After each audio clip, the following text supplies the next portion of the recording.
Noche, ¿cómo están? Fernando, recién mostrábamos un video de un español de clase media que decía, me están pidiendo que no trabaje y que pague impuestos. ¿Qué hago? ¿Qué le aconsejarías? Es una interesante contradicción. Si se puede pagar, hay que pagar, y si no se puede, no va a pagar. Eso también depende de la situación particular de esa persona, su voluntad. Hoy el Estado, supongo que en España es parecido, está afrontando una serie de gastos que no estaban previstos en el marco de esta crisis sin precedentes, esta pandemia global. Por lo tanto, se requiere pagar impuestos, pero hay muchas personas que no están en condiciones de pagar impuestos, porque apenas tienen dinero para subsistir. Incluso no hablemos de los barrios más humildes, pasan sectores medios bajos, sectores medios. Sí, de clase media, el profesor de teatro que profesor de teatro, un maestro mayor de obras, un abogado. Yo tengo amigos abogados que me cuentan que la están pasando muy mal. Digo, profesionales que era impensado tiempo atrás pensar que iban a estar afrontando una situación. Si no puede pagar, el Estado no lo va a perseguir, pero si uno puede pagar, sabe que está aportando un Estado que está sosteniendo a millones de argentinos, entre ellos a sectores de clase media, con todo este tipo de apoyos a la pyme, los repro, el IFE que va a salir ahora, que está dirigido más o menos a sectores medios bajos, sectores medios. Se está pensando a aquellos que no están alcanzados por ninguna medida, cómo el Estado los sostiene. Ahora, hay una idea de hay que preservar la salud, ¿no? ¿Cómo se compatibiliza esto con que no se te despedace la economía? Yo sé que no es fácil la respuesta. No, pero no es que yo no veo, hay como una contradicción. Para que nosotros tengamos cualquier actividad económica necesitamos trabajadores, empresarios que gocen de buena salud y que sobre todo que estén vivos. Entonces, preservar la salud es preservar a una sociedad, a un pueblo y también a nuestra fuerza de trabajo. En un proceso que estamos aprendiendo, que es inédito, que hemos visto, si hemos hecho la cuarentena con antelación y si la curva no despega es porque hemos aprendido lo que vimos en países europeos, que subestimaron la pandemia, que igual apostaron a la economía y lamentablemente, y lo decimos con dolor, tiene una situación dramática con pero justamente, decenas de miles de muertos. Mira, por ejemplo, Italia. Italia es un desastre, sí, pero ya tiene más o menos qué van a hacer, por ejemplo, los restaurantes cuando salgan. Distancia, menos todavía, está medio en veremos todo. Eso ya se charló y seguramente más o menos uno va a tomar las mejores ideas, las mejores propuestas de lo que se vaya desarrollando en otras partes. Algunas cosas se nos ocurrirán a nosotros. Pero lo concreto es que hay una decisión y los resultados médicos están confirmando que no nos equivocamos. Pero no es que descreemos de la economía. Hoy tuve una reunión a la mañana con un grupo de empresarios y el secretario de pymes de la Nación, donde los empresarios planteaban, vos estás haciendo una cuestión general, cuestiones concretas. Mirá, me rebotaron el cheque, no pude pagar marzo, empresarios de 80, 70, 90 trabajadores, incluso había algunos mucho menores, casi de comercios familiares, y entendemos la situación y estamos trabajando para ir resolviéndola. Por eso los créditos, que reconocemos que hubo una demora porque no estaba la garantía, ahora ya están entrando en funcionamiento. Eso alcanza a todos aquellos que están en la calificación bancaria 1, 2 y 3. Los 4 y 5 no entran. No obstante, estamos trabajando para ver de qué forma se puede compensar, se puede atender esa situación de esos empresarios, de esas pymes. Chino, vos recién decías, nosotros, el que no puede pagar impuestos, el Estado no lo va a perseguir. Está bien esa parte, pero por otro lado uno ve que la única iniciativa que hay en el bloque del oficialismo en el Parlamento hoy, que después Laura lo puede ampliar, es crear un impuesto nuevo. Porque está el impuesto patria. Pero ¿a quién se lo quieren? ¿A quién es el sujeto? No sé, quizás al capital, al único capital sano que te pueda quedar, que pueda reinvertir y generarte trabajo y riqueza. Primero no conocemos el texto, No conocemos el texto, es una iniciativa del Congreso. Yo conceptualmente no estoy en desacuerdo. Después cuando vea el texto podré opinar si estoy más o menos de acuerdo, porque también no puede escapar de ese determinado marco de racionalidad, de sensatez. Pero una situación excepcional con lo que estamos viviendo, porque no es... Cuando Merkel dijo que la situación que vio en Europa y que ve en el mundo lo más parecido a la Segunda Guerra Mundial, es para que nos ubiquemos donde estamos.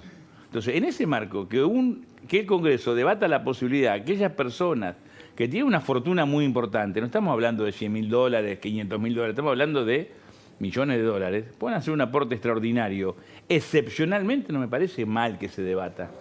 Vos decís, es la única posibilidad y no hay muchas otras. ¿A qué le vamos a pedir impuestos al PYME que hoy nos está diciendo que no puede pagar los salarios? No, que el justamente... Estado tiene que afrontar el pago de ese salario y buscar la forma que luego, más adelante, en otro marco, cuando salgamos de esta situación, lo pueda devolver.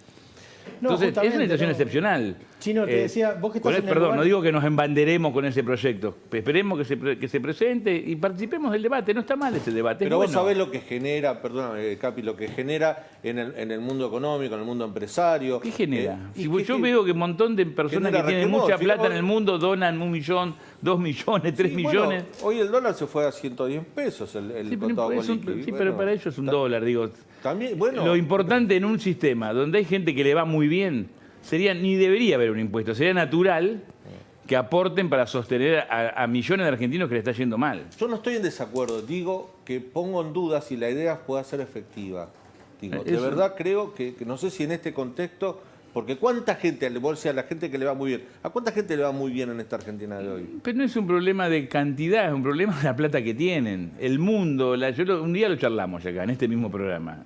Hace 2 años Financial Times publicó de la riqueza que se produjo, me parece que se había producido en el año 2016, 2017 me parece que era, el 82% de esa riqueza se la llevó el 1% de la población del mundo. El 18% restante se distribuyó entre el 99% restante. Entonces no es un problema de cuántos son, sino cuántos se llevan. Y sabemos que Argentina tiene una gran contención económica, no es para vos también asustarse. te estás olvidando algo, Chino, que tiene que ver con la gestualidad. El presidente habla en una conferencia de prensa y dice, miserables a los empresarios que despiden gente en esta situación. En ese mismo momento, en el PAMI, en la ANSES, estaban despidiendo cientos de trabajadores. El Estado, o sea, el presidente del Poder Ejecutivo, perdóname, señalaba a empresarios tratados de miserables por despedir. Mientras el Estado despedía. Perdóname, pero déjame terminar con la idea. Y después está el tema de la gestualidad. Piden esfuerzo al sector privado, lo cual me parece bien, pero hagan un esfuerzo ustedes también. Nadie pensó en bajar el gasto de la política, bajar los sueldos. Un gesto a la sociedad. Hay gente que está mirando en tu casa. Estamos mezclando todos los temas. No, tiene que ver. Por eso, pero vamos de un tema y ya terminamos en otro. Yo quiero ir al tema de miserables. Se estaba refiriendo a Techín. A mí no me gustó la expresión, quiero ser franco. Tengo amistad, respeto, confianza en el presidente, pero no me gustó la expresión. Pero se refería a Techín. Techín es la empresa más importante de Argentina. El dueño de Techín es la persona que más plata tiene en Argentina. ¿Uno qué espera de esa empresa en semejante crisis? ¿Que ante el primer tiro baje la bandera? ¿Y por qué el Estado despidió gente? Pero no cambies de tema. ¿Por qué salís de un tema y cambiás al otro? Es que es el mismo tema. No, pero estamos hablando de Techín y de miserable. Después discutimos lo del PAMI y lo demás. Porque si mezclamos todo es discutir pera con heladera. Hablemos de pera. ¿Yo qué espero de Techín? Primero, me gustaría que dentro de 10 años Argentina tenga 100 Techín, 10 Techín, 10 Arcos, muchas empresas importantes porque son una presencia en el mundo, más una estructura de pyme muy poderosa. Y dan trabajo, no es que yo estoy en contra de Techín, pero ¿qué espero de Techín? Que no baje la bandera. Que dé el ejemplo, que se pare, que vaya a ver al presidente, tenemos esta dificultad, ¿cómo la resolvemos? Nosotros bajo ningún aspecto somos Techín. Techín es una empresa que tiene operaciones en Texas, en todas partes del mundo, al margen que las sociedades, tema que podemos discutir otro día, no están radicadas en Argentina. Y no es casual eso, ¿cierto? Entonces, después, si en algún organismo público se ha prescindido de personas que son de la política, porque cuando vos llegás, designás tu equipo político y se hizo con tardanza, no es un tema criticable, porque cuando uno llega se va con su gente y cuando uno viene, viene con su gente. Si se echó un trabajador, está mal. Lo cuestiono, porque a mí, por ejemplo... Cientos de casos. Perdón. Hay personas que han entrado en el gobierno del 2015, que cumplen tarea en mi área, y es muy bueno. Y dice, ¿lo vas a echar? No, sí es bueno. ¿Qué me importa quién votó? A mí me cumple la tarea. Un chico que hace de medio actualmente. Pero si es una persona que cumple un rol político porque fue designado en un cargo político, lo que corresponde es el 10 de diciembre renunciar e irse, no quedarse esperando. Yo te acuerdo para un cargo político, un trabajador, no sé, porque si es un trabajador está mal. Cuando asumió Macri no se fue nadie, no se iban ni los funcionarios. Si es un trabajador está mal. Pero ni los funcionarios se iban. Si un funcionario el 10 de diciembre, Radio Nacional, el 10 de diciembre del 2015 no se fue, yo no lo comparto. Uno cuando pierde una elección y ocupa un cargo ejecutivo sabe que tiene que ir. Obvio. ¿Los sueldos? El tema de los sueldos es un tema, primero hay un montón de provincias que ya han tomado esa decisión y el debate sea en el ámbito nacional. Yo en algún momento tenía esa idea, pero ahora es un debate, es una puja de fuerza. Ahora ya no es un debate para ver que haya un esfuerzo, sino que tiene que ver con una posición política de torcer el brazo al presidente o al gobierno nacional. Te repito, hace un tiempo yo era partidario de una idea parecida. Hoy, cuando hay una puja en un momento de semejante crisis, cuando vos tenés que fortalecer el rol del Ejecutivo, cuando vos tenés que fortalecer a quien comanda el barco, me parece que está bien lo que está haciendo el presidente. Después, dentro de 3 o 4 meses, cuando salgamos de esta crisis, podemos rediscutirlo, pero en otro ámbito, en un ámbito constructivo, donde critiques, interpelés, porque es razonable criticar e interpelar, pero para mejorar, no para horodar, no para cuestionar, no para debilitar. Ahí Laura Chino, se pone... ya me pongo en guardia. Sí, la vi cuando estaba hablando, que yo hablo. Sí, yo. Me parece muy bien. No, ahora te consulto en tu carácter de justamente secretario parlamentario. Vos sos como el nexo entre la Casa Rosada y el Congreso. Un Congreso que hoy está no paralizado, pero no está en sus funciones normales, y vos lo sabes muy bien.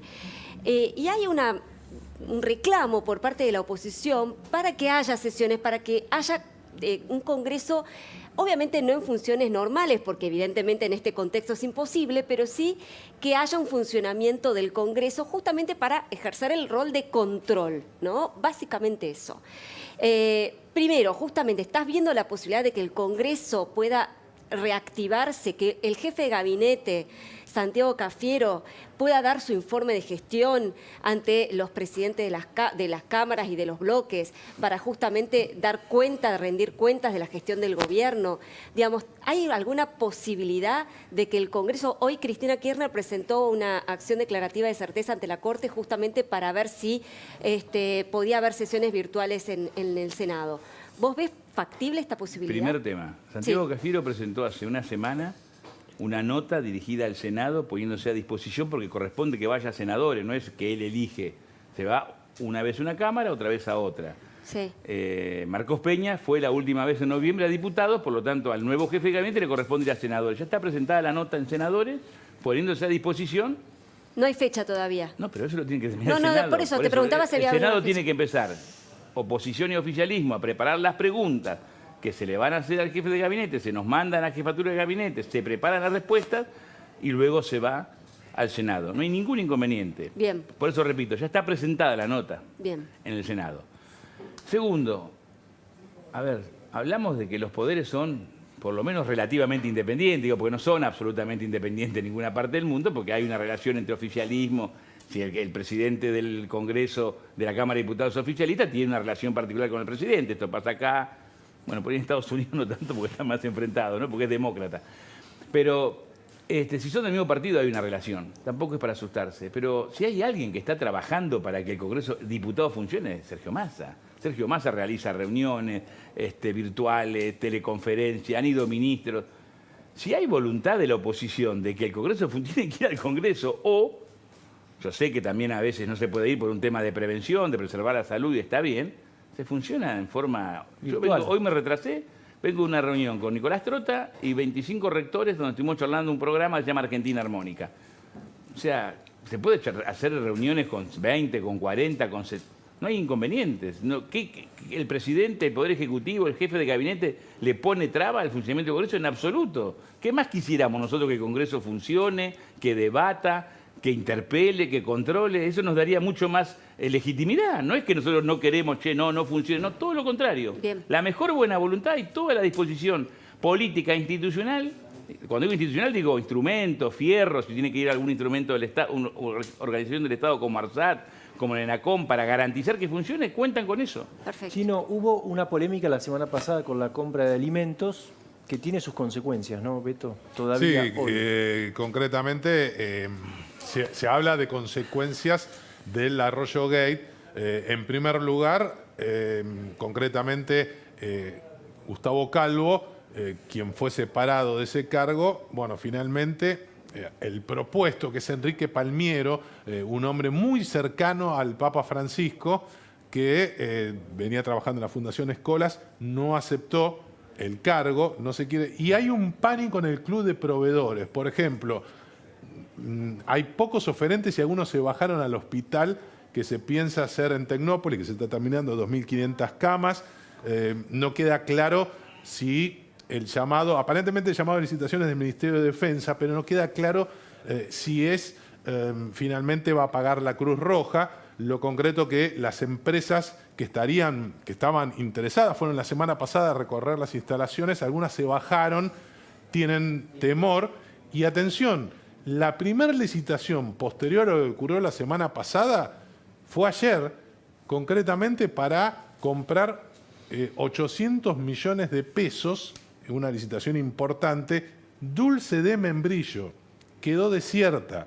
Es decir, evidentemente... Nadie quiso. Nadie quiso, y lo que empieza a ocurrir es una cuestión que realmente preocupa, que evidentemente no se quieren meter, y del otro lado nadie quiere entrar a poner su firma. Poner la firma, claro. Entonces estamos en una situación muy complicada, en un proceso inflacionario difícil y que evidentemente genera que sean muy pocos los que tienen las espaldas financieras para soportar ese gasto.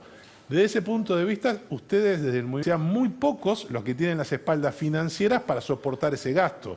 Desde ese punto de vista, ustedes desde el movimiento de Evita, tengo entendido que tienen alguna solución, o por lo menos eso es lo que planteaba o decían en el enojo de Juan Grabois, que ustedes pueden ser proveedores. El Estado en los últimos años ha sido colonizado porque tenemos nuestra responsabilidad, los distintos gobiernos. El Estado compra mal, paga mal y permite el disparate de que se compren productos a un precio absolutamente exorbitante. Fue un periodista de Diego Cabote el que lo puso, le dio publicidad, y por suerte, porque rápidamente se pudo tomar cartas en el asunto, hacerse el sumario, desplazar el personal. Todo indica que semejante diferencia de precio puede haber indicios claros de corrupción. Determinar la justicia si son funcionarios ineficientes, o eran funcionarios ineficientes o eran corruptos. ¿Cuál es vos qué pensás? Que les caerá todo el peso de la ley.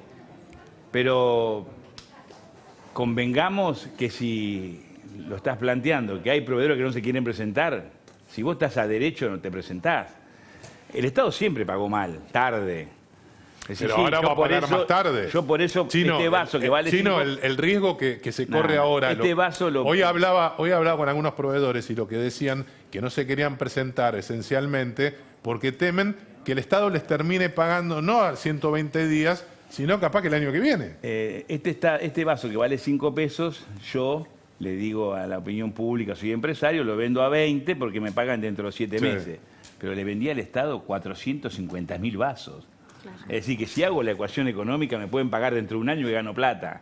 Igual, seamos claros. ¿Por qué pagan dentro de un año? También eso es un... Porque el Estado funciona mal. A ver, no es un descubrimiento que tenemos un Estado que funciona mal. Pasa, no, pero obvio que se paga mal. A veces hay provincias que vos haces un trámite de designación, la persona trabaja 7 meses y cobra los 7 meses porque pasó por un montón de organismos que la Constitución te requiere. Yo creo que todo esto que pasó, que a mí primero me dio mucha bronca cuando me enteré, y me dio mucha tranquilidad que el presidente y Daniel Arroyo hayan reaccionado con tanta rapidez. Yo no recuerdo un hecho, una denuncia de esta característica, que en 24 horas se separara tanto funcionario. Y me parece que tenemos la posibilidad de cambiar el mecanismo de contratación, sobre todo el control, porque los esquemas no son ni buenos ni malos, depende si lo usás para bien o para mal. Pero si hay un control real en tiempo directo, no hay lugar para distracciones. Chino, ¿hubo mala praxis en la compra o hubo corrupción? Yo creo que la justicia tendrá que determinar si hubo ineficiencia o corrupción. Todo indica que puede haber habido corrupción, pero es muy fácil para mí afirmarlo. Todo indica que puede haber habido corrupción. Puede haber habido, pero no hay pruebas concretas todavía. Entonces, ¿por qué decís eso? Porque la verdad que yo escuché más la otra idea. La idea de una gestión pero a ver, si hay una empresa que se presenta, dos empresas, y tiene en una es un director y en otra tiene otro cargo, y esas dos mismas empresas que compiten tienen el mismo domicilio, me parece que eso no es ineficiencia. Eso está sacando ventaja de un Estado que no controla adecuadamente. ¿Y para qué sacan ventaja esas empresas cuando el Estado no controla adecuadamente? Para ganar más plata. Sí. Porque si no, no es necesario que esas empresas tengan el mismo domicilio. Y entonces del otro lado hubo alguien que no vio. Por eso estoy diciendo. Yo fui muy claro. Sí, por eso no estoy eludiendo el bulto. Estoy diciendo, la justicia deberá corroborar si hubo ineficiencia o hubo corrupción. Los indicios indican que hubo corrupción. Pero yo, como soy prudente y la justicia no ha intervenido y no están todas las pruebas, no me gusta, porque ahora es fácil al que está en el piso pegarle y darle cuando no tenemos todos los elementos. Lo concreto es que esos funcionarios ya no están en el Estado.